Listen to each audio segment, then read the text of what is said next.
চলতি সপ্তাহে টানা অতিবৃষ্টিতে শেরপুরের নকলা উপজেলায় নিচু জমিতে পানি জমে বড় ধানের ব্যাপক ক্ষতি হয়েছে।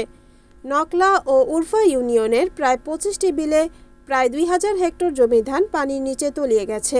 স্থানীয় কৃষকরা বলছেন, শ্রমিক সংকট, বেশি মজুরি এবং ধানের কম দামের কারণে তারা চরম বিপাকে পড়েছেন। অনেক ক্ষেত্রে ধান কাটতে না পেরে মাঠেই নষ্ট হয়ে যাচ্ছে। কেউ কেউ নৌকা দিয়ে কষ্ট করে ধান কাটার চেষ্টা করছেন। বাজারে ধানের দাম মাত্র 500 টাকা মন, যেখানে 1 একর জমির ধান কাটতে খরচ হচ্ছে প্রায় 25,000 টাকা। ফলে লোকসানের মুখে পড়েছেন কৃষকরা।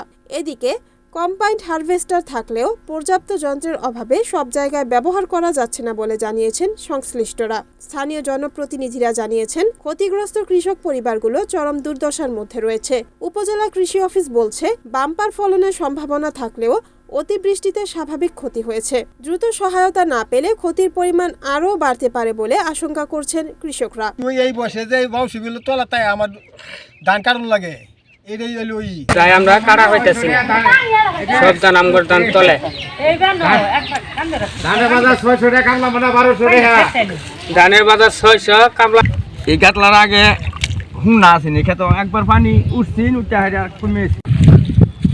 ধান করছি বন্ধ না, ধান নেওয়া যায় না, কামলা হওয়া যায় না। থেকে যারা চিকন ধান বা 28 ধান করেছে, এর মধ্যে আমাদের 1 নাম্বার সংকট হলো যে পেট্রোল এবং ডিজেল না থাকার কারণে যে আমাদের যে ধান কাটার মেশিনগুলো এ পর্যন্ত আমাদের মানে ইউনিয়নে ঢুকে নাই।